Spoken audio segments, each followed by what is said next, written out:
They said she'd regret choosing love over blood. That family was forever, but only if you followed the rules, stayed in your lane, married the right kind of man. Well, she didn't, and for years she paid the price. But when her racist parents died and left everything, to the mixed-race grandkids they never met, yeah, that's when things got complicated. Let me take you back. On a slow, golden afternoon in Raleigh, North Carolina, Cassandra Dean was standing by her kitchen window, watching her 6-year-old daughter, Lila, chasing her little brother across the backyard.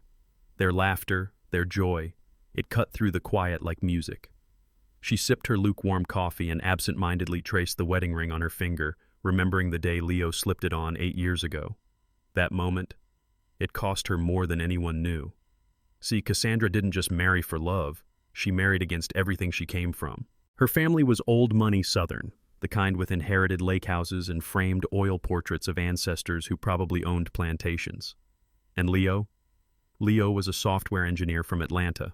Black, working-class roots, brilliant, honest, the kind of man who'd hold your hand through a storm and still make you laugh when you felt like falling apart.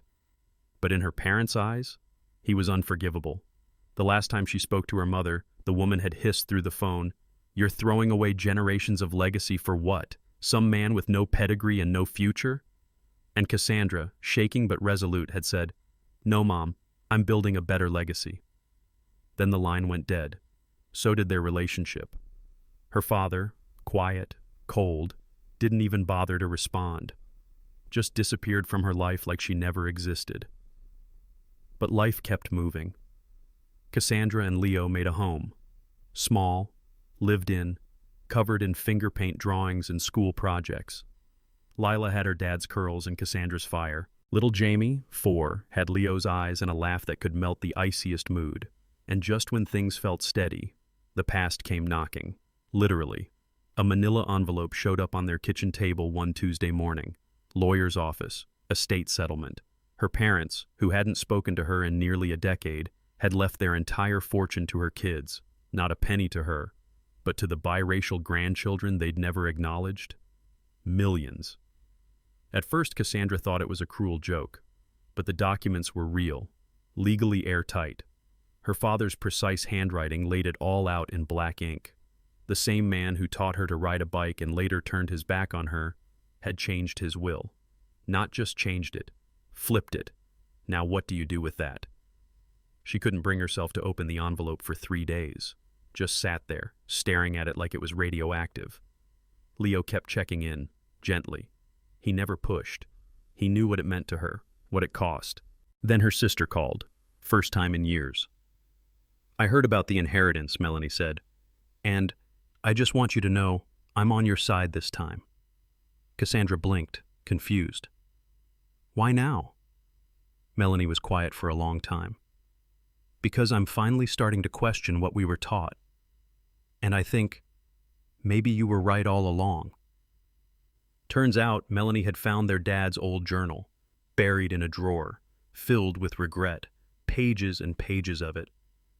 "I saw a little girl today," one entry read, "reminded me of Cassandra at that age. Dark curls, bright eyes, made me wonder about the grandchildren I've never met." Melanie had tears in her voice when she read that over the phone. He thought about them. He knew he messed up. Cassandra couldn't breathe. And then came the question, the one she'd been avoiding. "Are you going to accept it? The money?" There was a long pause. "I don't know," she whispered. "I really don't." See, on one hand, that money could change her children's lives. College, safety, stability.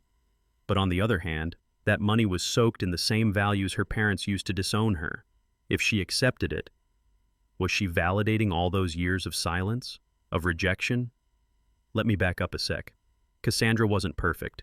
She had her own blind spots, her own buried thoughts she wasn't proud of. She once found a journal entry from early in her relationship with Leo, 7 years back. It said, "He's everything I wanted, kind, driven, but I hate that part of me still thinks he's different, for a black man." She'd cried reading that, realizing how deep the poison ran, how much she had to unlearn. Leo had found her sobbing. He didn't judge her, just held her. "Growth isn't a straight line," he said. "It's messy, but we keep going. Still, she couldn't shake the guilt, or the question, what do we tell the kids? Leo looked her in the eye and said, we tell them the truth. The ugly and the beautiful.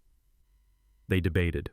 They called Leo's brother, Terrence, who always saw things clearly. If you take the money and use it for good, Terrence said, you're flipping the script. You're turning their exclusion into expansion. But if you use it to pretend everything's okay, then yeah, that's a problem. The next morning, Cassandra made her decision. She called the lawyer, and she said no. She rejected the inheritance. Word got out. A reporter picked up the story. The headline? Woman turns down $1 million inheritance over racial history. Cue the flood. Some people called her a hero. Others called her stupid. Grocery store strangers came up to her with awkward smiles or cutting remarks. But the part that hit hardest was when Lila asked, Mommy, why didn't Grandma and Grandpa want to meet us? Cassandra's throat closed up. She looked at Leo for help. He knelt next to their daughter and said softly, sometimes people's hearts are scared. But that doesn't mean you're any less amazing. Lila nodded, like that made sense, because kids don't complicate things. They just feel. Melanie started coming around more after that. She left her husband, signed divorce papers on a rainy Thursday, said she finally saw the truth. She was tired of playing the role everyone expected, wanted to figure out who she really was. And Cassandra? She took that hurt, that rejection, and she built something new. She and Leo started a foundation, the Harrison Family Fund for Educational Equity, but not with her parents' money, with community donations. Turns out their story resonated. People across the country chipped in. Other families facing the same crossroads asked themselves, what are we leaving behind? And get this, Cassandra's old university called. A dean wanted to partner with them, build scholarships, open doors. The kids helped too.